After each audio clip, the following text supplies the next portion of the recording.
Good morning, everyone. Thank you for joining us this Friday morning for a special issue of the Team Research Forum that we've been working together with our colleagues at the School of Medicine to prepare.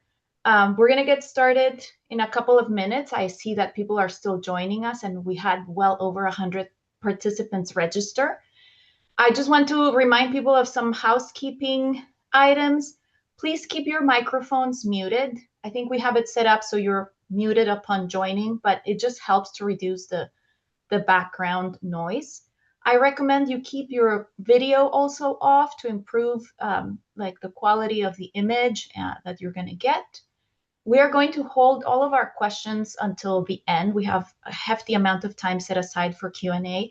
But if you do have a question that you don't want to forget, you can please post it on the chat, and then our moderators will get to them once we're done with all of the presentations.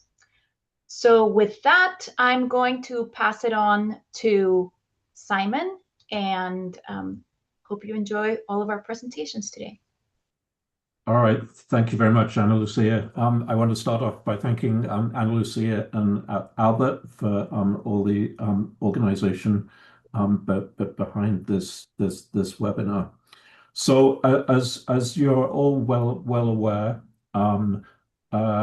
there is a lot of discussion around the use of NAMS. And so much discussion that there is no consistent definition of what NAMS actually stands for. So novel alternative methodologies is one of the versions. Today we are here to talk about novel Aggie methodologies because we strongly believe that UC Davis has all the pieces in place to be a leader in this sphere of research. We already have folks who are developing and using some very exciting models. We have the ability to validate those models against well-studied animal models. And ultimately in the clinic, in our clinical programs, both in the School of Medicine and in the Weill School of Veterinary Medicine. Just to illustrate how current the discussion is around this, I opened Science today. And one of the first articles discusses a biotech company's use of cadaveric brains, which they are perfusing with various sorts of stuff and promoting as potential future models for drug testing. So in my book, this certainly counts as novel and alternative. So we will have some discussion of some much less extreme examples of NAMS during our session today. We have a terrific panel of speakers who are going to help us out. So we'll be hearing from Karen Bales, Chris Lucchese, Lisa Miller, Ajahn Wang, and Kent Lloyd during this session. And I'm very pleased to be joined by my co-moderator, Kim Barrett. And Kim, do you want to say a couple of words before we get started? Sure, happy to. I'm excited about this session this morning. Of course, since the majority of our funding in the School of Medicine does come from the National Institutes of Health, and they've been at the forefront of pushing for new approach methodologies or novel alternative methodologies or novel Aggie methodologies. It's very pertinent for our School of Medicine researchers. And we're looking forward to hearing from a wonderful panel. So I think we should just go ahead and get going. All right. So our first speaker is Karen Bales. Karen is director of the California National Primate Research Center, and also professor in psychology. So Karen, let me turn it over to you. All right, thank you very much. I'm going to share my screen and get the slides going. All right, hopefully everybody sees my title slide now. Thanks to everybody for coming out today. We're excited to talk to you about NAMS, and I'm going to give a brief introduction first, and also just talk a little bit about some of the things that have been coming out of NIH. So, as Simon said, the first thing that you'll find is that everyone thinks the acronym NAMS stands for something different. Personally, I think, Simon, you should just go copyright novel Aggie methodologies immediately. We don't want another, Texas or somebody stealing that from us, Texas A&M. So you may hear new approach methodologies. You may hear novel alternative methods.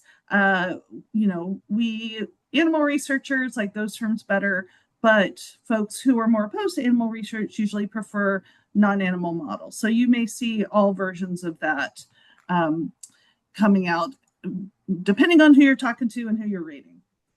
Now, the methods that we call NAMS, it includes a number of different things. So probably the most common ones that we talk about are in vitro methodologies like cell lines, organs on a chip, organoids, in silico methods like computer models, simulations, and uses of AI or archival data.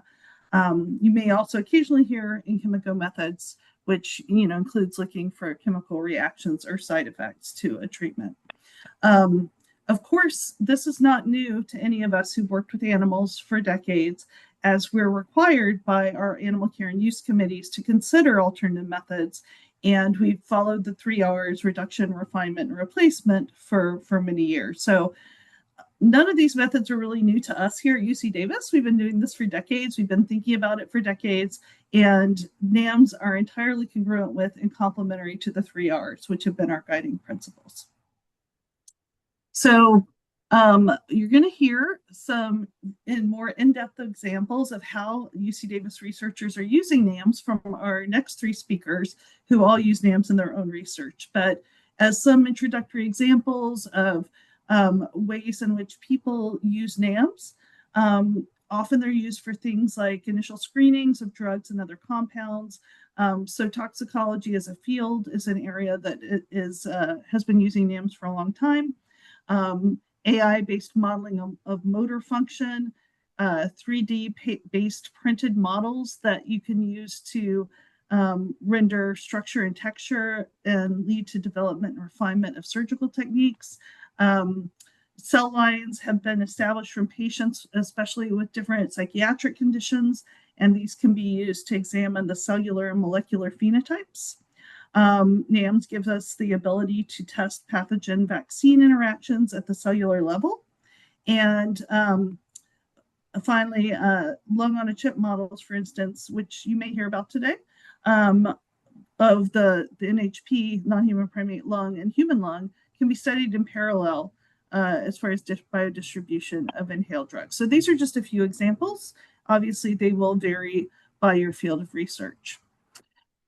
I think we also need to acknowledge that there's still large areas of research in which NAMS are not ready to answer the questions we need to ask and may never be able to address these questions. So some of the most common examples are interactions between complex systems, whole organism pathology, interactive effects that happen during development, so effects of environment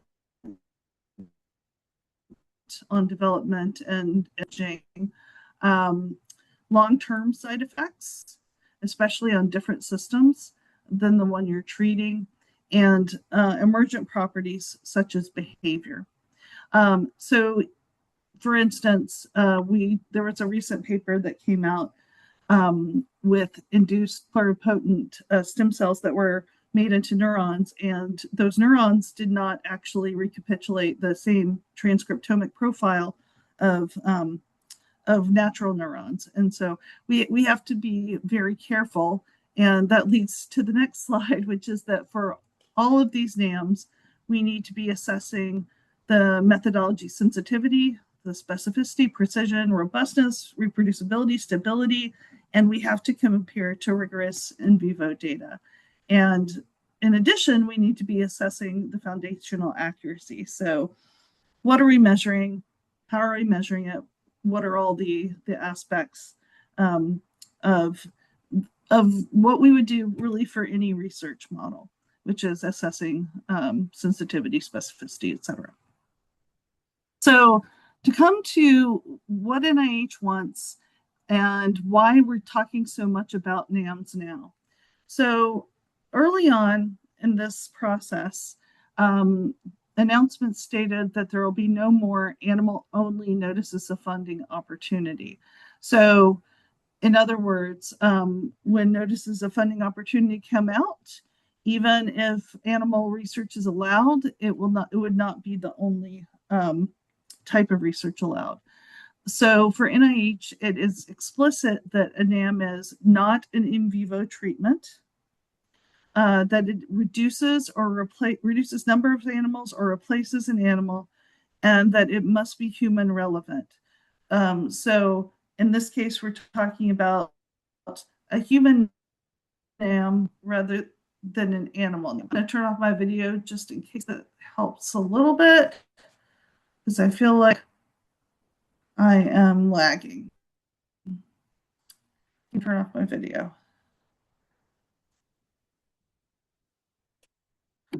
Okay, I am hoping that people, there we go. I'm hoping that people hear me okay. So NIH is concentrated very heavily on these human-based NAMs. Now there is possible upcoming funding for these. Oh goodness.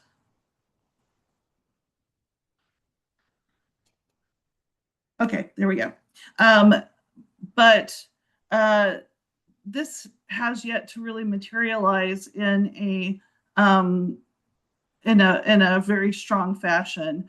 So there is the complementary program at NIH. This was announced as a program to significantly advance understanding of human health and disease by providing a range of ready and standardized biomedical research models. And that the development of these models will require expertise in disease research, personalized medicine, and screening therapeutics. There has been one funding notice posted for complementary. In addition, DCPIPC, so this is the Division of Program Coordination, Planning, and Strategic Initiatives, has proposed a reorganization with one arm being the Office of Research, Innovation, Validation, and Application, which would be devoted to NAMS. So there have been announcements of a lot of money getting funneled into NAMS. So far, the funding announcements for external researchers have not really materialized, except for the one associated with complementary. Now, the other thing that's happening is that as forecasts come out now these are prefaces to notices of funding opportunity. So they're supposed to let us understand the upcoming funding opportunities while we can't actually apply under the forecast. So to give you an example about how serious NIH is about NAMS, this is some wording from a U42 forecast for a future notice of funding opportunity. And this is from a type of grant that is meant specifically to support animal colonies.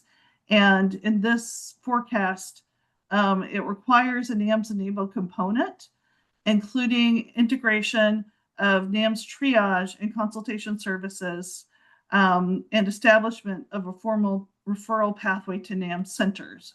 So the types of traditional funding mechanisms that were meant solely for animals are really going to have heavy NAMS components in future.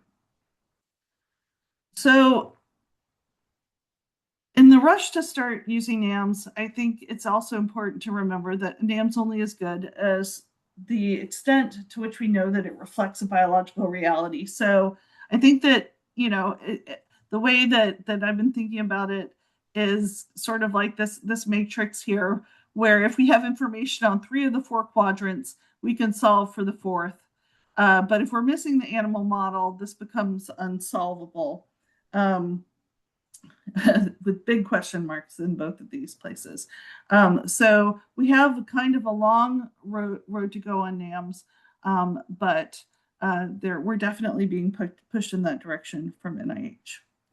So there are several other sources and upcoming opportunities to learn more about NAMS, and I can put these in the chat after my talk. ORIP, so the Office of Research Infrastructure, in the Office of the Director, is holding a webinar on June 8th and 12th. And this is a virtual webinar, so you can sign up for this. There's also a series of webinars by the Triangle Center of Excellence. And what you can read the, I'm sorry,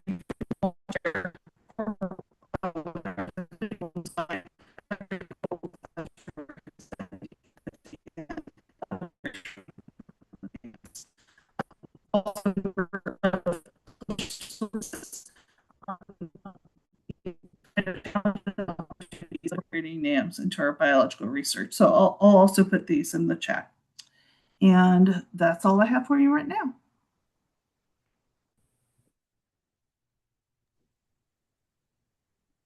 Thank you so much, Karen. And next, we're going to hear from Christopher Lucchese, who is Assistant Adjunct Professor in the Department of Urological Surgery and is doing some really cool stuff with screening for new oncologic treatments. So Chris, take it away. Great, thank you guys. Thank you for the invitation to speak today. Today I'm going to be talking about my research, which focuses on developing physiologically relevant tumor models that hopefully can be better at predicting therapeutic responses while also reducing reliance on traditional animal systems. Today I'll be discussing how our 3D bioprinted platform fits within the rapidly growing NAMS landscape and how these systems can help advance precision oncology.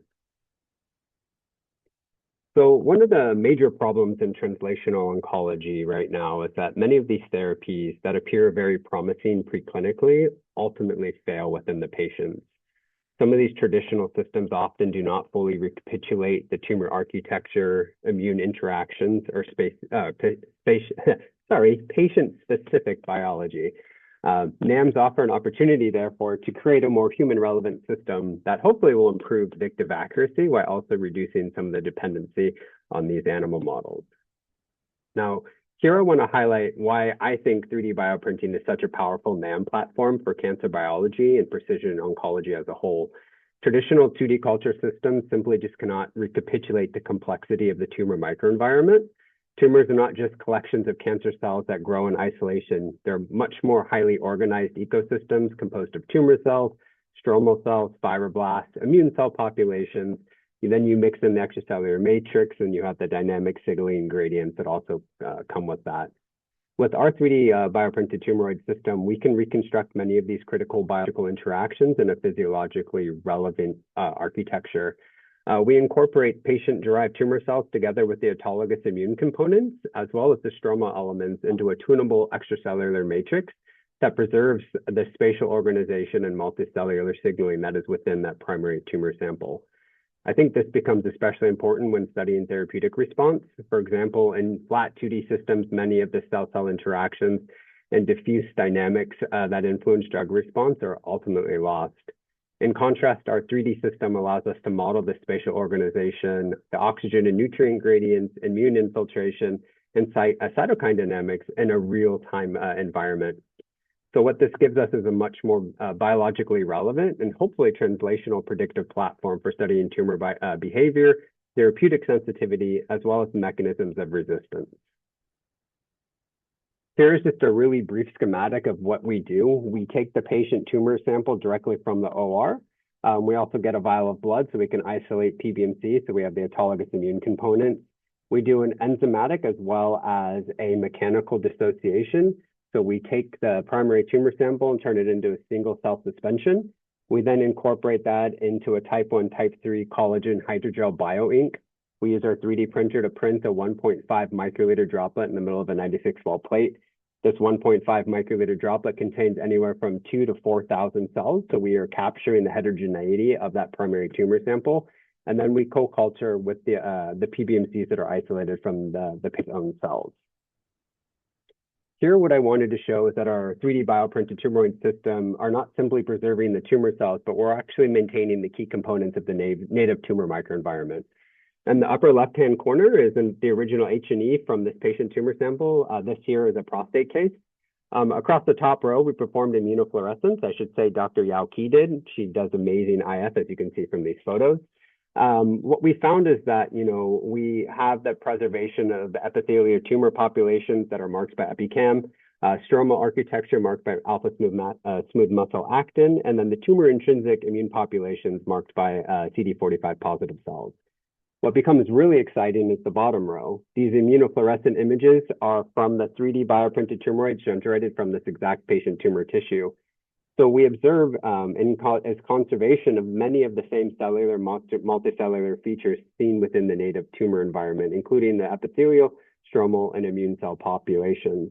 I think this is critically important because therapeutic response is often driven not only by tumor intrinsic biology, but also through the interactions from tumor cells, fibroblasts, extracellular matrix, as well as the tumor intrinsic immune cells. Here, I'm highlighting one of our first bladder cancer patients. You can see the bright field. We use a Cyto 3D live dead stain doing a Z-stack analysis and a Z-stack projection to make these beautiful images. Live cells are highlighted in green, dead cells are red. On the left-hand side, this is day 0. This is right after we printed this tumor. Most of the time, depending on the tissue, we're roughly 75 to 80% cell viability. So we've got the system down pretty well so we can keep the viability intact. On the right-hand side, these are the same tumoroids that were treated with Padcev and erdafitinib. What we observed is a substantial increase in cell death. This demonstrates clear functional response within this platform. And what I think is important is that these patient-derived systems, meaning we are directly evaluating the therapy response in a physiologically relevant 3D microenvironment, rather than relying, solely on a conventional 2D system. This is one of our first demonstrations that the platform can support functional precision oncology while preserving equally meaningful biology within a scalable NAM framework. The next slide is going to show the immune cell infiltration. We wanted to make sure that we can model ICI efficacy. So on the left-hand side, you'll see a 3D printed tumoroid, and on the periphery, you'll see a whole bunch of PBMCs. On the right-hand side, it's the same tumoroid, but treated with the checkpoint inhibitor pembrolizumab. This is over 20 hours, and what you will clearly see is on the right-hand side, a chemotaxis of the PBMCs infiltrating into the 3D printed tumoroid core. We were really excited when we saw this data. Again, it was one of the first times we were able to come up with the idea that, yes, we probably are likely able to use our system to model how these immune checkpoint inhibitors might work. Building on that video, we showed the chemotaxis of the PBMCs into the tumoroid core. This is a patient-derived bladder cancer tumoroid system where we incorporated the autologous PBMCs. And what we found is, just like the video, when we added PBMCs, we saw an increase in cell death. However, when we included the immune checkpoint inhibitor pembrolizumab, we saw a substantial increase of the chemotaxis of the tumors of the immune cells into the tumoroid, as well as these immune cells functioning at killing the primary tumor cells within this print. So taking this a step further, we can also now label the PBMC population with a far red cell tracer, and we can dynamically track the immune cell migration and infiltration into these bioprinted tumoroids in real time. In this experiment, the top row just is the control conditions, and then the bottom is NIM, which is a therapeutic compound that we're currently developing. That we have strong data that shows that it's a strong immune-mediated, it triggers a strong immune-mediated response. What's really exciting about this is now we can actually look at the kinetics. We can watch in real time the immune cells congregating around the tumoroid, how they infiltrate, as well as whether or not the infiltrated immune cells can actually trigger cell death and lead to the cells, the tumor cells dying in our 3D system. So that's great that we can print the tumoroids and we can see whether or not there's death or immune cell infiltration. But what is really important, at least for me, is figuring out how these drugs are eliciting their response. So we wanted to expand the platform beyond simple viability measurement and move into a multidimensional functional phenotype, which we call a functional response score. So the panel on the left ranks the therapies based on their composite functional activity within a patient-derived system. This integrates both the biological outputs into a single quantitative framework. And it allows us to compare the therapy efficacy, a large panel of drugs, and in combination in a standardized manner. What I think is extremely powerful, however, is our response map on the right. Rather than treating all responses equally, this framework allows us to separate cytostatic effects from cytotoxic effects. So on the right hand, on the x-axis, you can see any drug that has a cytostatic effect gets closer to 1. And on the y-axis, we can look at cytotoxicity. So this becomes highly important for translational oncology because two therapies with similar overall response scores may actually function through very different biological mechanisms. So by spatially mapping therapies within the cytostatic versus cytotoxic framework, we gain much more nuanced understanding of the treatment biology, therapeutic vulnerability, as well as rational combination design. So this slide really captures what I believe is one of the most exciting future directions for NAMS at UCD and in translational oncology. And that's honestly the comparative functional precision oncology, where I think we are uniquely situated to do that at UCD. So at the center of this concept is the shared functional tumor biology. While tumors arise across different species, many of the core biological programs that drive these therapeutic responses, immune invasion, resistance, are all highly conserved. On the human side, we can generate the patient-derived tumoroids directly from these clinical specimens, while we can do the same thing on the veterinarian side, which I think is very powerful. A lot of these orphan tumors that we might not be able to get in the clinic, we can get those from the vet clinic and also have clinical follow-ups, in a much shorter time. Furthermore, we can use the mouse models. I still think they remain critically important. And what makes this especially powerful is that the biology becomes cross-validating across the species. So insight from veterinary oncology can inform human oncology, and then the human systems can guide animal studies. And then I will discuss a little bit now about how we can couple all of this into an AI-driven computational framework. But first, I wanted to discuss some of the comparative oncology work that we've been doing in the vet hospital.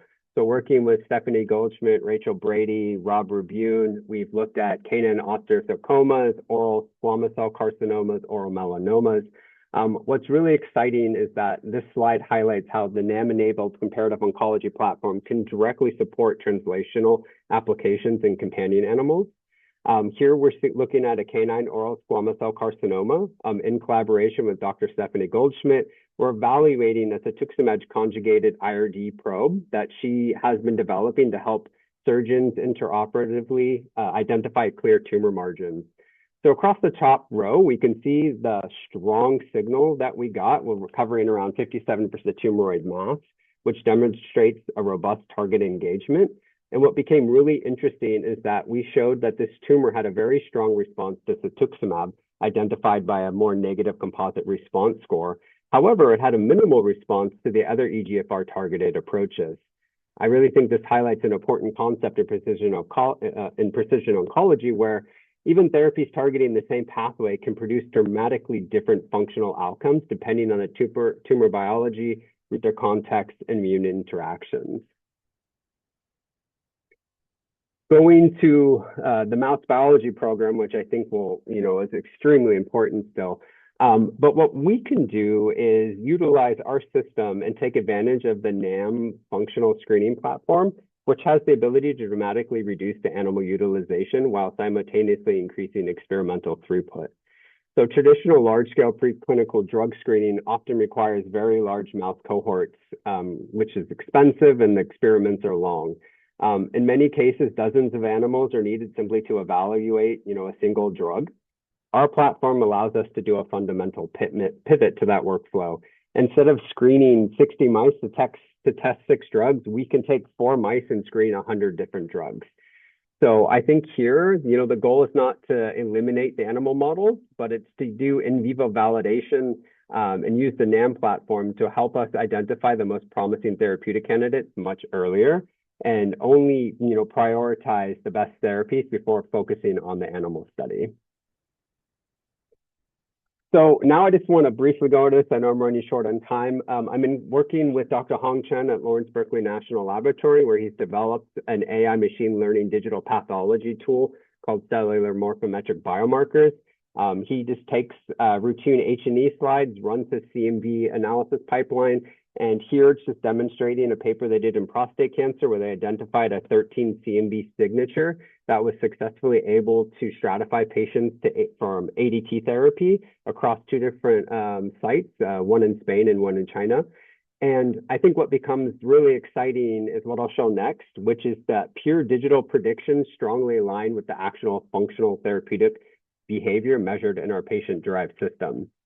So here we asked a very important question. Can purely digital AI-derived pathology predictions actually map onto real biological behavior? On the left side is the digital predictions generated from the 13 CMV pathology model. Patients above that blue line, anything above that threshold, they're considered to be ADT resistant.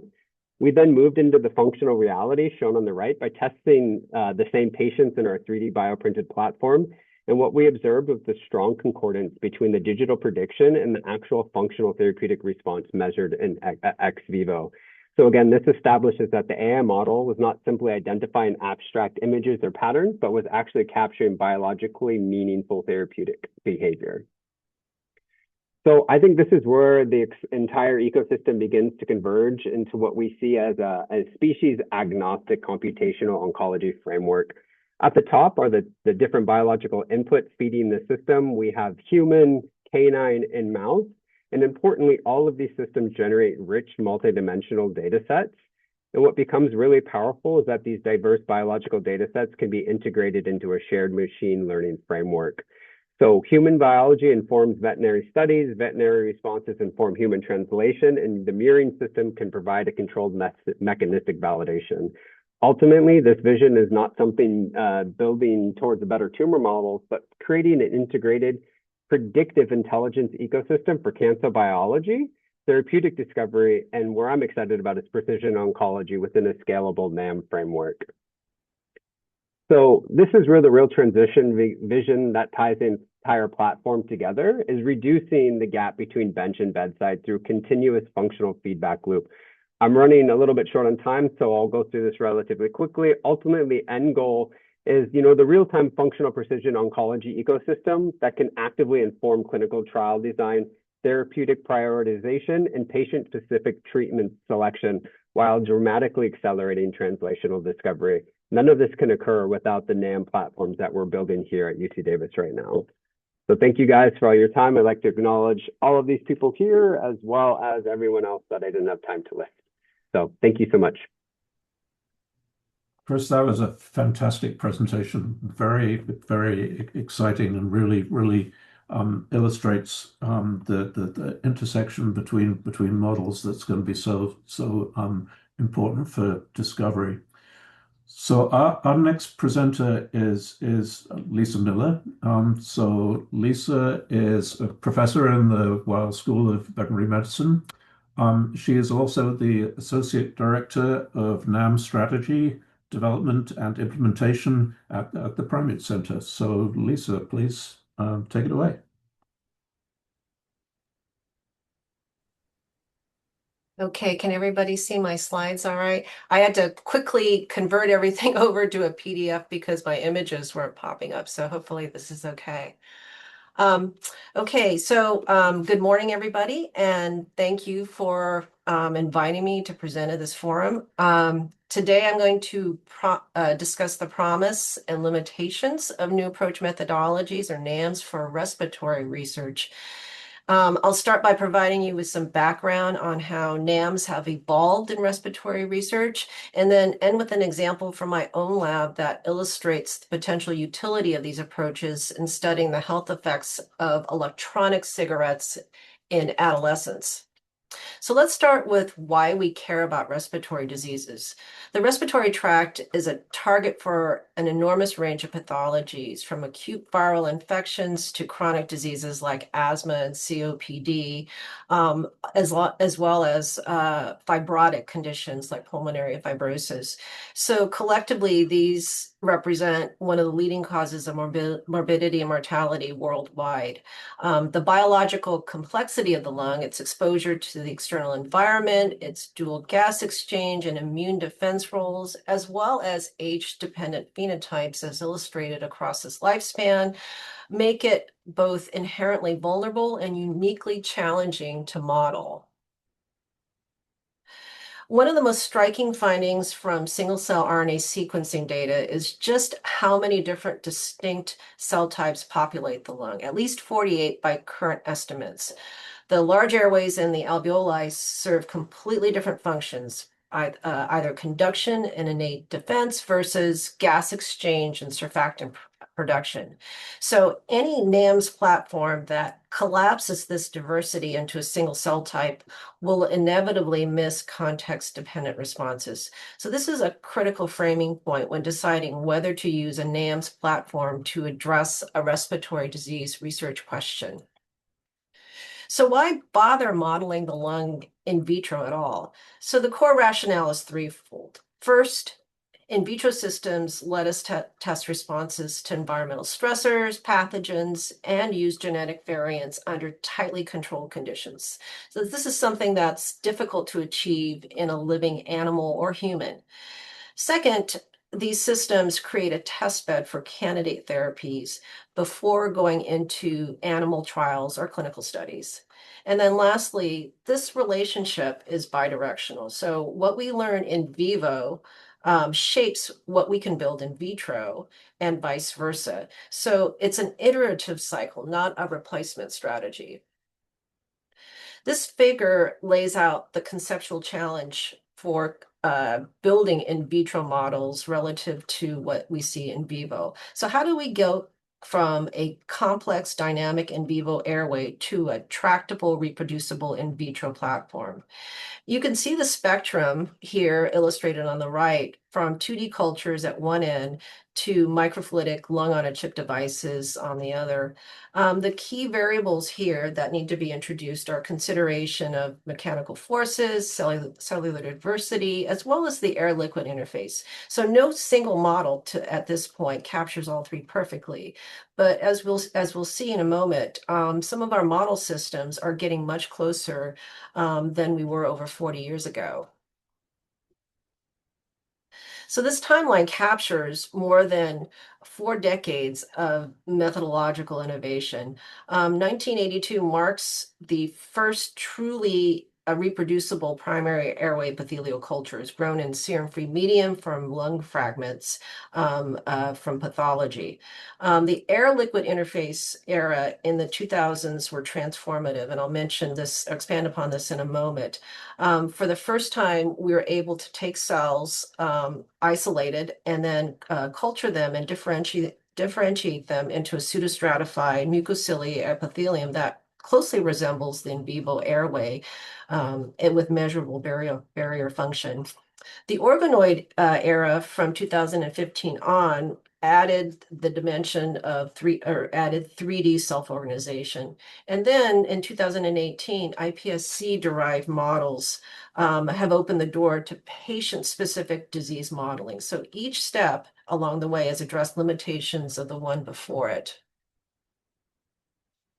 So the foundation of much of our current approach to respiratory NAMS originated from Scott Randall's group. This is a good friend of mine from University of North Carolina, whose 2005 protocol for well-differentiated human airway epithelial cell cultures has become the methodological gold standard for the field. So Scott's group was really at the forefront in developing this method to obtain, expand, and differentiate, as well as cryopreserve primary human airway cells that are capable of maintaining full mucociliary differentiation. So many of the platforms that are used today by respiratory researchers are built upon this methodological innovation. This air-liquid interface approach is the workhorse of many respiratory NAMS. Over 4 weeks of differentiation results in from isolated single cells to a fully differentiated pseudostratified polarized epithelium that contains the major airway epithelial cells of the respiratory tract, including goblet cells, club cells, and then ciliated cells. And so these cells closely mimic what you see in a biopsy of the large airways, as you can see here in vivo.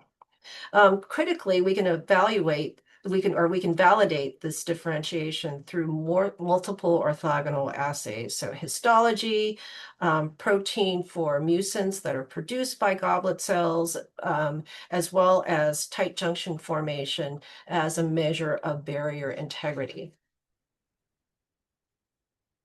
So a number of different experimental parameters can be informative for respiratory cell function. As I mentioned, barrier properties, metabolism, drug effects, and immune function. All of these readouts can be measured in lung cell cultures, making this a viable approach for an initial screening of toxic substances or infectivity of pathogens.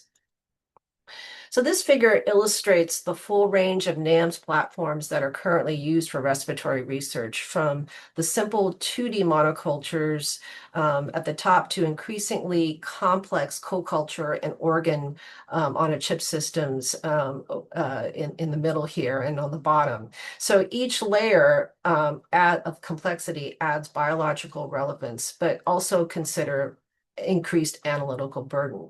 I included immortalized cell lines here because they do continue to be used in respiratory research, particularly in toxicology, because of their unlimited proliferative capacity and low cost and high reproducibility, with many caveats, as many of you are well aware, with regards to a translation or direct translation into the in vivo setting. So now I want to turn to a specific application of NAMS that my lab has been heavily involved in, which is in the use of NAMS in assessing the toxicity of e-cigarettes. So this is an area of enormous public health concern, particularly for the adolescent population. And so, as I'm sure many of you are aware, particularly if you have teenagers, the central marketing claim for e-cigarettes was that they are safer than conventional or combustible tobacco. So we use NAMS in addition to other approaches to try to interrogate that claim. The regulatory and scientific challenge for evaluating the toxicity of e-cigarettes is truly staggering in scope. There are now over 400 different e-cigarette devices, each producing distinct chemical profiles, thousands of different flavorings that can be mixed and matched by users, as well as both natural and synthetic nicotine, THC, natural and synthetic menthol. So combine all of those and you have the potential for incredibly toxic chemical profiles within products that are being used by both adolescents and adults. So at this stage, in terms of the numbers of different chemicals that are being produced and chemical mixtures that are being produced, high throughput approaches are really needed here to rapidly assess the toxicity of mixtures. So this data from my lab shows alveolar organoid cultures that were derived from juvenile non-human primates. And this was done by a PhD student here in my lab to model the adolescent lungs. So we derived cells directly from young animals and expanded them and generated organoids that closely mimic the phenotype that is seen in vivo. And the primary readout here for determining whether these organoid structures are in fact comparable to in vivo alveoli is the production of surfactant protein C, which is shown by Western blot, as well as in the immunostaining. So these organoids were used to test directly in vitro whether or not the treatment of these cultures with e-cigarette liquids, in this case from Juul, which is a commercial device, and in comparison with diluent from the Juul device, in comparison with media. What you can see here across the board, as well as in the graphs, increased production of IL-6, which is a parameter of inflammation, and increased cytotoxicity. It's a relatively moderate effect, but we do see some responses through this organoid system. So are e-cigarettes truly safer than tobacco? I mean, that's certainly what the e-cigarette retailers would like you to believe.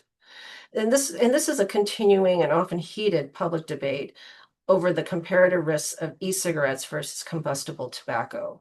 So based on the weight of evidence that we see, and this is just a summary of what's seen in humans from clinical reports, in fact, there are many overall health effects, both in oral health, respiratory health, and cardiovascular health in e-cigarette users. And this is often through prolonged use. So the consensus from most clinicians and researchers is in fact, e-cigarettes are not safer than combustible tobacco. They're just different. So e-cigarettes produce different symptoms, but not fewer symptoms. So in this case, the use of NAMS doesn't support the simple conclusion of yes or no, is it harmful? The harm profiles are different, and that is not determined from a NAMS approach. So in comparing the strengths and the limits of NAMS for e-cigarette use, so where NAMS can be very powerful here is incorporation in high throughput cytotoxicity screening, which allows one to assess the hundreds of different devices and mixtures that are used in e-cigarette devices. However, where they fall short is that in this case, NAMS can't predict multi-organ involvement, cardiovascular effects, addiction, or behavioral outcomes of habitual use. So in summary, I'm going to close with several take-home messages about the broader applicability of NAMS to respiratory research. So first, in the right context, NAMS can reduce animal use by enabling preliminary dose finding and toxicity screening before in vivo experiments. So this is consistent with the 3Rs framework. However, the validation gap is real. So there are limited validation that directly compares in vitro versus in vivo. So that's something that really needs to be addressed by investigators in this field. And it's important to consider that NAMS can be valuable in that in vitro culture systems, such as what I described, can complement and help maximize the amount of information obtained in vivo studies. So consider it as a partnership and not a replacement for scientific questions, particularly in the respiratory research space. So I'm going to end there. Thank you very much for your attention. And I'm just going to end by acknowledging my students in the last couple of years, students and staff who've worked on these projects. Thank you, Lisa, for that excellent presentation. Our next speaker is my colleague, Ai-Jin Wang, who wears a number of hats. He's a Chancellor's Fellow, Professor of Surgery and Biomedical Engineering, Director for the Center for Bioengineering in Medicine, and Vice Chair for Translational Research, Innovation, and Entrepreneurship in the Department of Surgery. Ai-Jin, looking forward to hearing from you. Thank you very much, Kim. Thank you, everyone, for being here. And it's my pleasure and honor to present to the team on how we are thinking and how we're doing in the Center for Bioengineering Medicine, School of Medicine, to utilize NAMS for building this kind of NAMS to therapy pipeline built off what we have been doing in the past decade, which has been a pretty successful and productive pipeline for translational research. Now we're trying to see how we may be able to leverage the expertise of NAMS in the field and to accelerate our research. So my talk today is going to be focused on precision fetal treatment, and especially the new frontier in functional genomics and treatment of rare diseases, including genomic related disease and birth defects structurally happening early in gestation in utero. So I'm going to use two examples to show two things. One is how our lab has been working on the translational effort and building an existing pipeline from innovation to clinical application.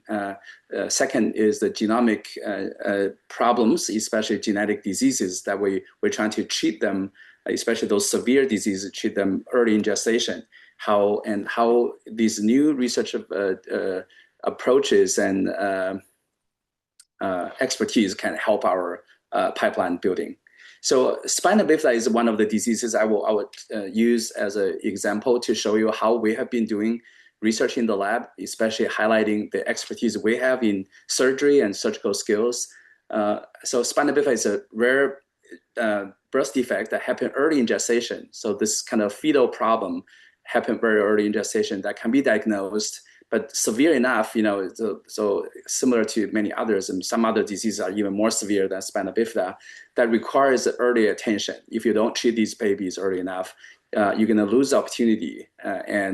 So many patients with the very severe defects will lose their ability to walk and ambulation, many other problems.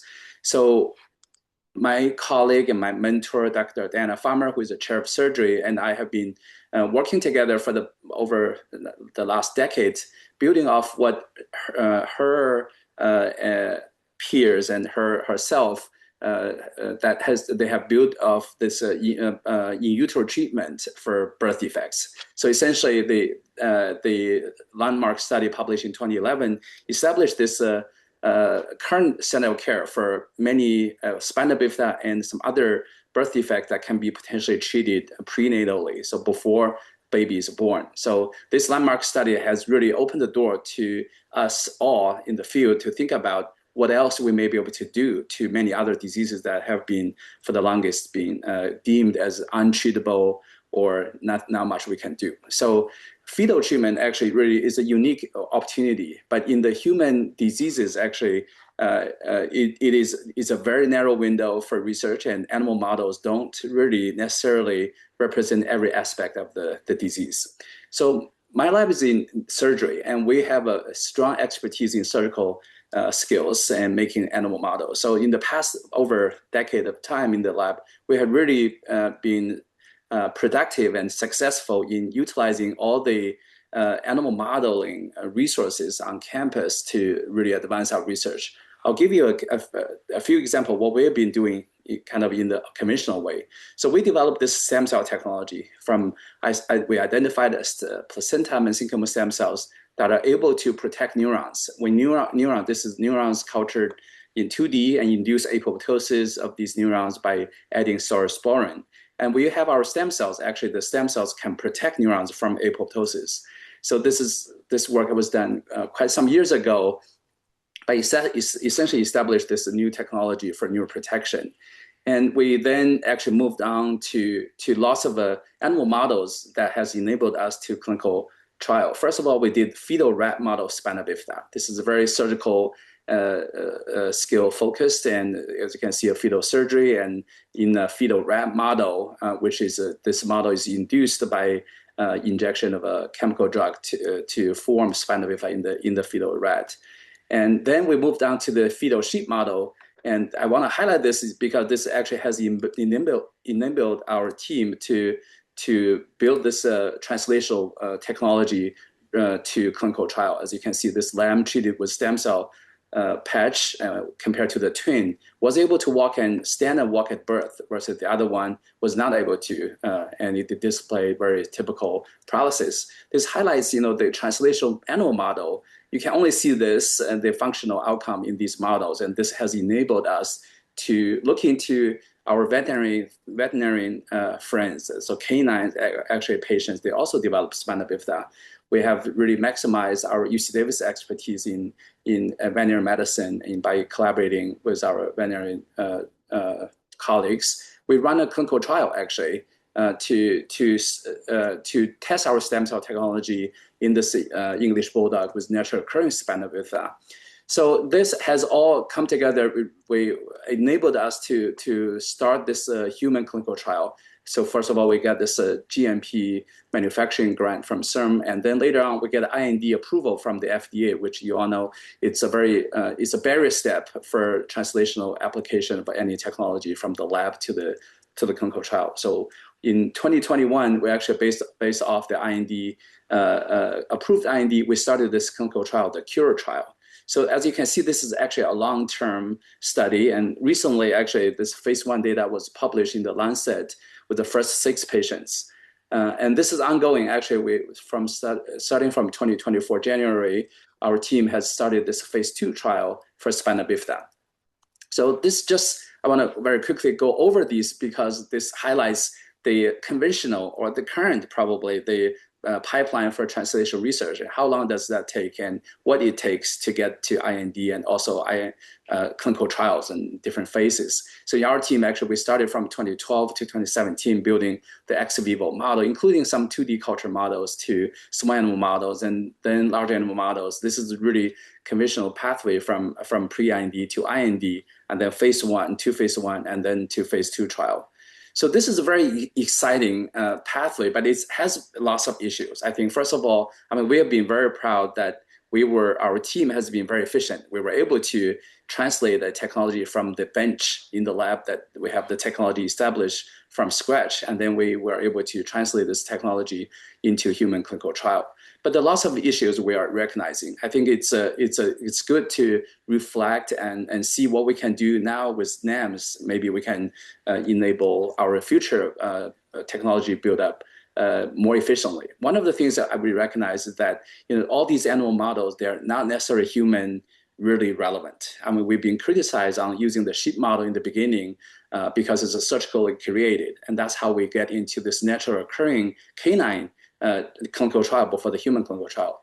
And then the rodent models, it doesn't really represent the human disease in every way, but it does give us an opportunity to screen in early stage. So recently we started looking into this more in detail in using the existing NAM technology in the field. So my good friend, Dr. Jianping Fu from Michigan, and I have been in extensive discussion recently on utilizing the platform he has been building in his lab at Michigan of a human neural tube models. As you can see here on the left top corner of the screen, mimicking the human embryo development. So we can potentially build this kind of a human neural tube structure ex vivo. So this is important in 2 ways. One is that we are able to see, if you can use human iPS cells, for example, you can really look into genomics and functional genomics of specific genes using human cells, which has never been available to our translational research. And secondly, this is a 3D structure. Actually, it's not just 2D cell culture in one type of cell. It's a 3D structure that contains rostral forebrain structure and also spinal cord regions with a 3-dimensional structure mimicking human embryo development. So this is extremely important because we can then utilize spatial single-cell multi-omics technology, for example, to really characterize the damage to the 3D structure, to specific regions, specific type of cells, and see the body or cell type specific response to certain injury and retreatment.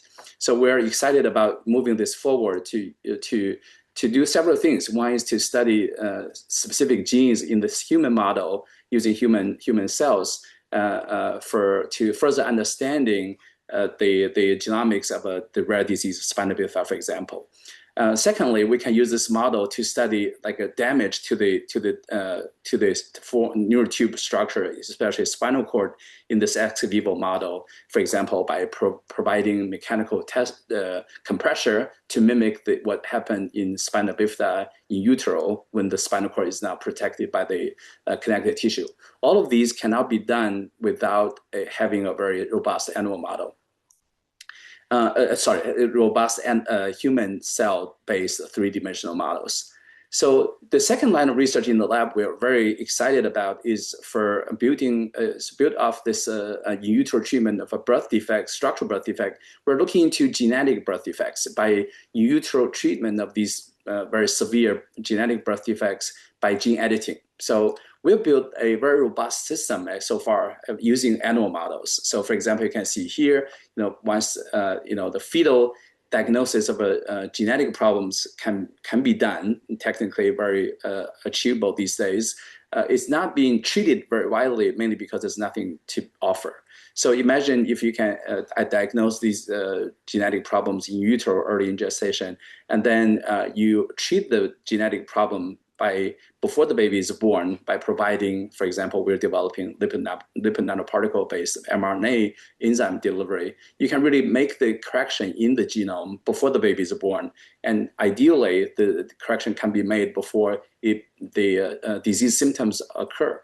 So this can be a very big deal for many recessive, degenerative developmental disorders. So using animal models, we have identified very many important factors. For example, we were able to show editing strategy using Cas9 or base editing, prime editing, and also at delivery vehicles, LNPs, VLPs, different delivery vehicles, extracellular vesicles. So you can use these models in utero animal mouse model, for example, to screen these things. But the biggest barrier really is that it's difficult to build in human mutation into these models. It's doable, but it's not easy. So recently we started this new R1 by using this in utero gene editing, non-viral gene editing strategy for treating DUB15Q. So this is a very exciting project. With a very big team, and we are putting together lots of resources and expertise for trying to cure this disease before birth. One of the barriers, and we're building off what has been done by many colleagues on campus and other places, including Dr. Kyle Fink, for example, and Royal Ben Shalom's teams. We are building ex vivo models, like brain cerebral organoids, for example, like this publication, which is not from our team, but it shows very convincingly how this brain organoid, especially cerebral organoids, can have this spatial features representing different parts of the brain that we may be able to use to test our gene editing strategies. So this is important because we can use human-derived cells and making this three-dimensional spatial temporal changes models to test our editing strategy and many other things that wouldn't be possible in other models. So I think I'm going to try to close this, just trying to show you, this kind of NAMS. I think we're very excited about. But our expertise, our team's expertise in the past has really been on the translational research and using animal models, especially surgical models. The question really is how we can integrate NAM platforms into our existing platforms and to accelerate even more on the product and technology development and translation of technologies. I think using the combination I don't think the NAMS would completely replace all the animal studies. I think it's going to be a very good complementary aspect to the existing pipeline by providing human information, because human genomic information, human cell specific information, which will enable cell type specific targeting and characterization, and also mechanism of rescue in the human environment. And also this will, I think, in a combination of this NAM models and also the disease models, this will really help the acceleration of the product development. I think ultimately, for fetal therapy and fetal in utero treatment, I believe animal models remain essential for many aspects that NAMS would not be able to answer altogether. For example, in vivo biodistribution of lipid nanoparticle. If you want to do a brain tropic nanoparticle, you would have to test this system in a system, and also safety and delivery, immune responses, and also developmental outcomes. Many of these things can only be done in living animal. I don't think this will replace everything, but it does, in my opinion, provide a very useful platform if we can have a very good model for that. So I think, in my view, how we can build a UC Davis specific NAMS to therapy pipeline. This is sort of what we've been thinking. So for example, especially focus in my lab, we focus a lot research on the disease treatment of the birth defects and early intervention. So if we start with the patient genetics, we can get the IPS models, and then we can study the functional genomics by perturb-seq, for example, and then we can do the validation through the high throughput models, NAMS model, to enable us to find to refine the animal studies and targeted animal models before our human clinical trial. I think this could be a very good NAM-enabled pathway to translation. So I think in summary, I think human iPS cells, especially those stem cell and iPS cell derived models, especially developmental disease models, is really exciting because it can be very scalable and would enable us for high throughput screening of therapy targets, and also the delivery platforms can be also tested directly in the human cells, and this will enable us to find the best editing strategy and delivery methods for lots of the treatment before we move into human animal studies and human clinical trials. So this is kind of just to wrap up. In our fetal treatment realm, I think if for diseases that's the diagnosable early in gestation, especially for those irreversible injury that starts very early in gestation, there's a very narrow window for treatment, and there's a big gap actually still from animal study to human disease models. So I think NAM would serve as a good bridge to solve this gap, and especially using this three-dimensional with a spatial temporal changes capability that would enable us to do lots of studies more efficiently. I hope this combination of NAMS with the animal model research can really help accelerate our innovation and translation. So I will end by using this example. So early this year, actually, when I saw this news from faculty from UC San Diego, they got 2 INDs actually by using NAMS models. I think not necessarily any animal study. This is just a very exciting new direction of research. All I'm thinking is that how we may be able to build NAMS into this translational pipeline to accelerate our innovation to discovery and translation. So hopefully we can all, I'm actually actively looking for collaborators on campus or anywhere else who can help us to build NAMS into our systems. So I would end here, and thank you very much to our wonderful team from Center for Bioengineering Medicine. Thank you all for your attention. Thank you, Arjun. That was terrific. Terrific overview of the intersection between NAMS and animal models and amazing clinical outcomes. So our final speaker today is Kent Lloyd. Kent is professor of surgery in the School of Medicine and director of the UC Davis Mass Biology program.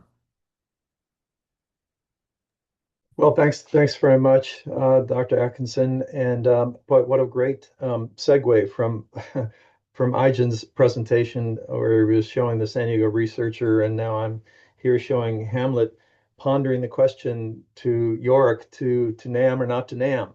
So you've heard 3 fantastic presentations of investigators here already fully engaged in the use of NAMS and development of NAMS. And what I'd like to do is to present to you, for those of you especially who are just wondering, what do I do now? How do I get into NAMS, and should I use NAMS or not? What is UC Davis doing that will help you? So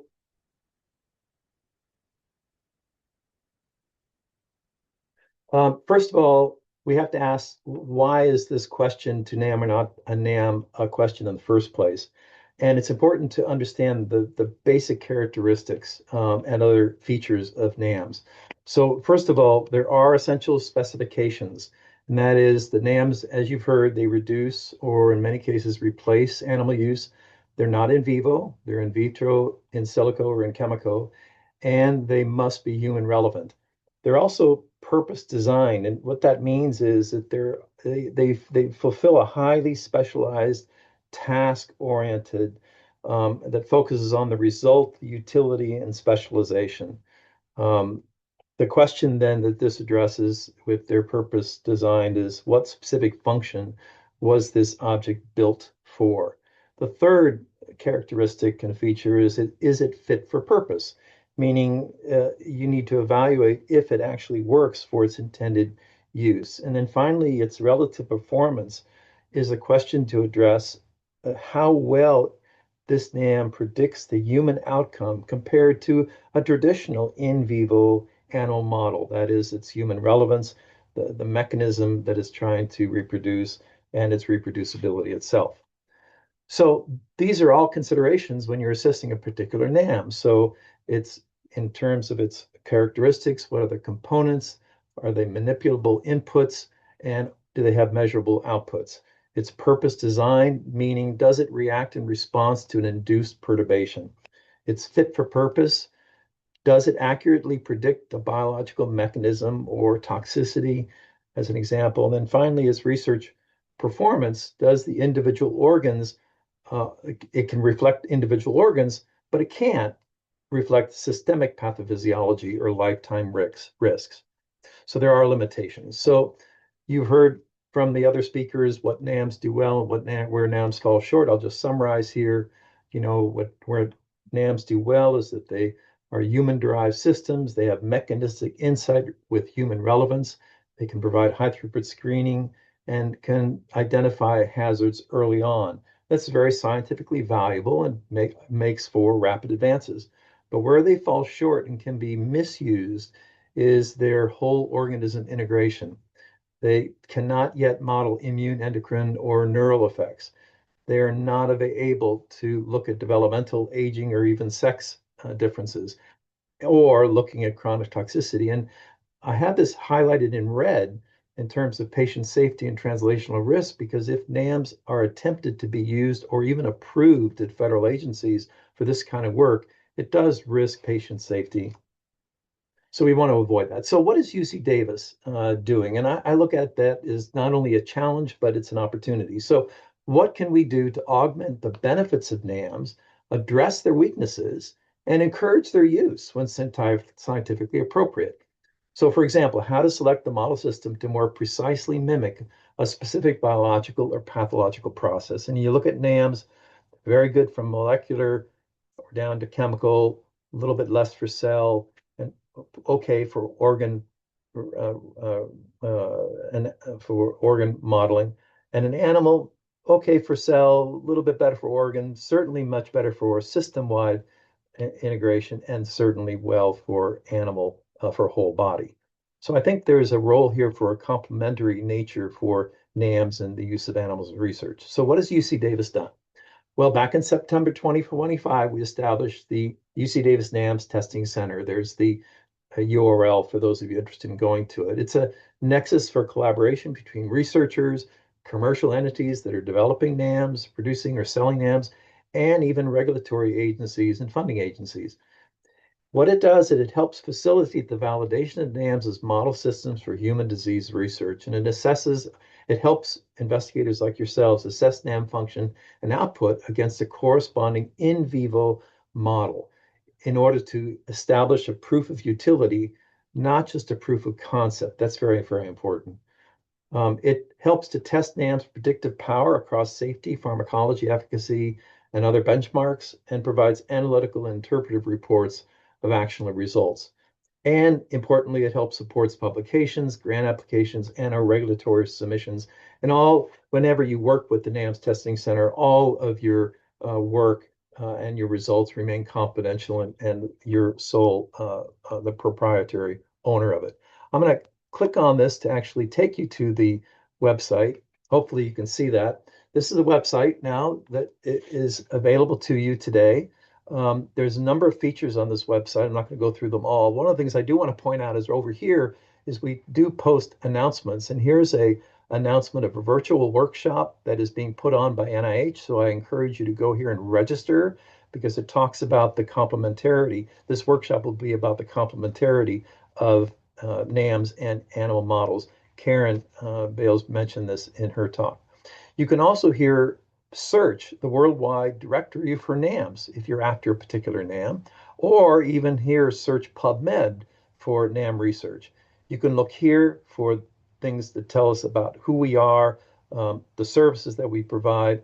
You can actually look at specific use cases, like what is a NAM, and also here in this case, examples of NAMs, looking at a NAM for in vivo assessment in chemical comparative studies and so on. We also have a site here which can help you with pursue regulatory approval of any NAM that you're interested in developing. Again, a NAM directory, as well as data sets. We'll go to in just a moment. We have a partner network, and then to reach us, just simple fill out a contact here to reach us with any questions you might have for help that you need. And then finally, you see this news ticker on the bottom. These are constantly updated with either news features or recent publications that we want to highlight to you. So if you click on any of those, it'll take you to that to see what's new. And this is regularly updated on a daily basis. So we have 5 testing platforms that we provide verification, and that's basically benchmarks being the biological accuracy of a NAM that you either intend to obtain or want to develop. We provide a validation testing platform to look at fit for purpose, predictive value of the NAM for a particular purpose. We also provide a service to help co-develop a NAM, meaning that in concert of a NAM under development, provide an in vivo model to provide a parallel and an iterative assessment in terms of the development of that NAM. We also provide service to help in repurposing a NAM, perhaps a NAM that was developed for looking at kidney function, helping to perhaps modify that to look at liver function. And this is therefore providing analysis under diverse conditions in comparison to an in vivo model. And finally, an interesting service we provide, we call transformation. You already have an animal model. How would you like to convert that to a NAM? Now, as we said, we can't replace an entire in vivo system with a NAM, but there may be components of your in vivo model that could be transformed into either an in vitro, in silico, or in chemical NAM. And so we help you with that as well. So here's an example of in vivo verification of a kidney chip. You see the chip over here on the left-hand side. We see the animal over the right-hand side. And doing a functional assessment in both, we can do glomerular filtration rate, creatinine clearance, and proximal tubular reabsorption. Using the animal model, green checks to validate the NAM model. But here, where we look for validation of this kidney chip for specific functions, and uremia, where there's, which means circulation of increased abnormal concentrations of urea. Well, clearly that can be done in the animal model, probably can't be done in a kidney chip. Certainly the renin-angiotensin-aldosterone system leading to systemic vasoconstriction and further sodium retention and increased arterial pressure can't be done in this NAM, certainly can be done in the animal model. And similarly with the renal reflex, which involves sensory receptors that go feedback to the brain and the central nervous system, provide feedback to the kidney. So there are some limitations where we can help you identify that, well, for these particular functional assessments, this NAM is not valuable. You'd still need an animal model. Here's something I want to point out that we've been working on. We've now taken all of the NAM databases that we have found around the world. Again, these are all accessible on the website. We've then taken a number of in vivo services that we offer through the mouse biology program, as well as some of our partners.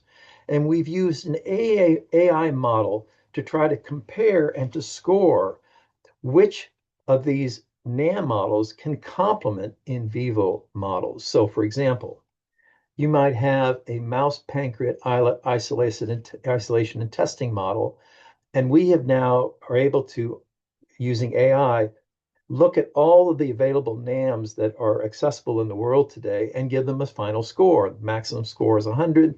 So if you wanted to move from a mouse pancreatic islet cell system, we can find other more human relevant islet cell systems here through this algorithm. And again, with pretty good scores here on the last column.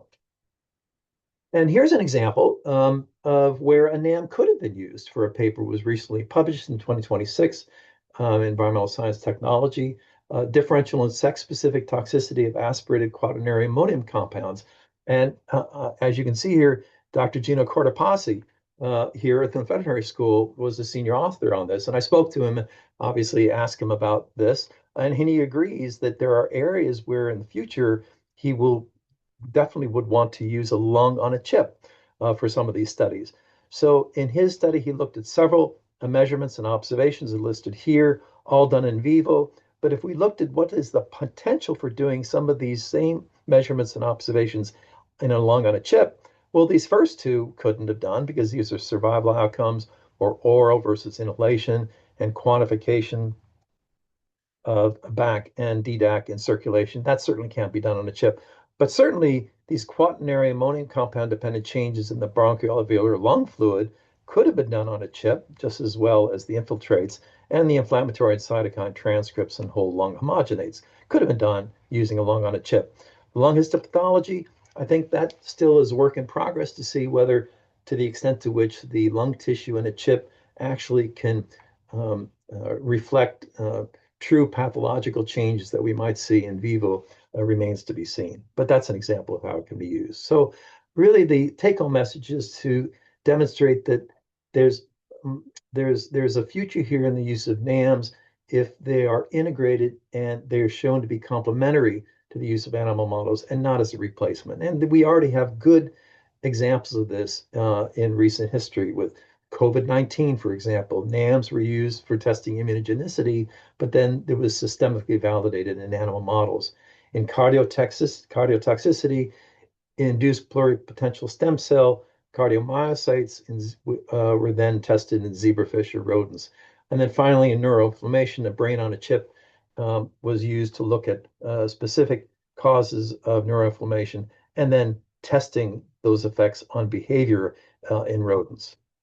So finally, the take-home message is that it's not NAMs versus animal models, because that's a false dichotomy. And this type of thinking incites a binary or zero-sum us versus them debate.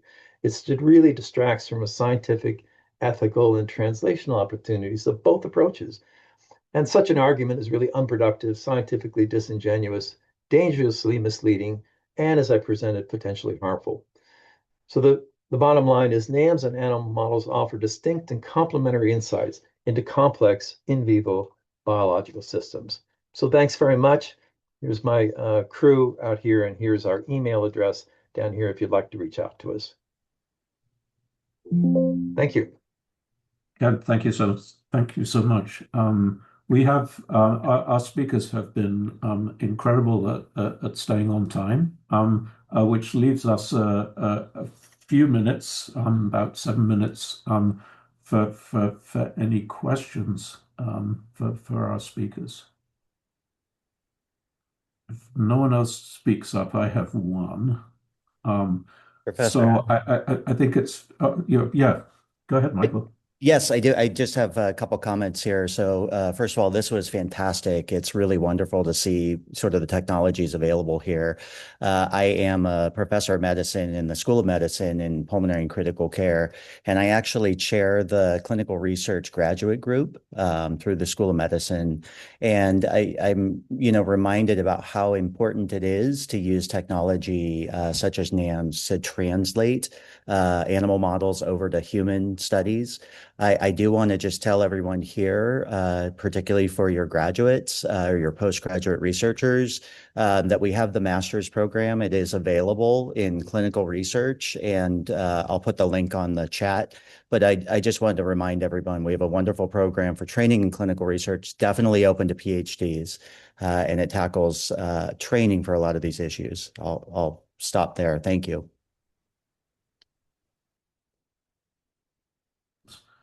Thank you, Michael. That's very, very important comment. Marilyn, I see your hand up.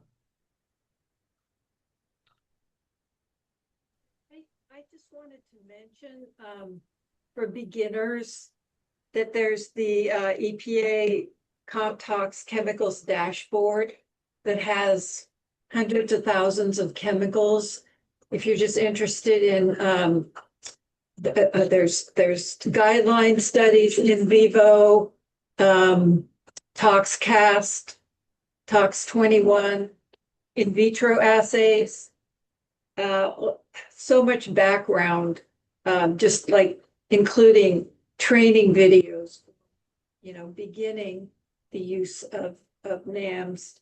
And there's also the NIH integrated chemical environment that has PBTK modeling in vitro to in vivo predictions for human points of departure for various chemicals that you're looking at. Anyway, it's just kind of a beginning screening, prioritizing type resources that have an incredible amount of information background. Thank you. And I just love the 3D. I always was wondering how that worked. So that was really, really exciting. Thank you very much, and thanks for pointing towards those really important resources. I have one sort of general question for our panel. I mean, it seems to me that with a combination of NAMS and animal models and the application of artificial intelligence to integrating information across all the models and integrating with the literature, etc., is going to be an incredibly powerful approach. I mean, Chris, you alluded to some of that in your presentation. So, any comments from any of the panel members particularly on the role of AI as a integrator and amplifier of information? Well, Simon, I completely agree. We think we've generated a lot of data using animal models. Just imagine the amount of data we'll be generating when people begin to use more and more NAMs. So it will be very important to be able to be able to use that data effectively, quickly, be able to make advances that are promised by the emergence of NAMs. So I think AI, large language models, agentic models, OpenAI, Rosalind has just recently come out with the use of GPT to be able to plan experiments. There's also a lot of work afoot to be able to do completely in silico research. And where that goes, who knows? But the one thing it's going to rely on for sure is the data. And so between the data and the infrastructure, what's the most important? It's absolutely the data. So our investment in AI and be able to use this will be critically important for keeping us moving forward. Thanks, Ken. I'm going to turn it over to Kim for any final questions or comments. Yeah, sorry. I think there were some questions in the chat, but since I was restricted to working on my phone, I'm not able to easily access them. But I agree that this was just a phenomenal panel and really an excellent illustration of the opportunity for UC Davis to take a leadership position, not only in developing NAMs, but in truly validating them in a way that is going to make them ultimately far more powerful than just the indiscriminate application. So I applaud all of the speakers.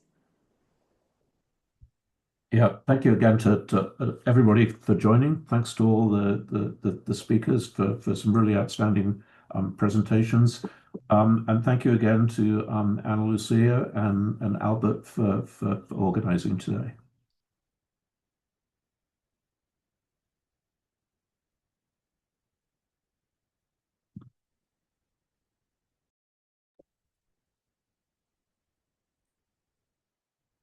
Yes. Trying to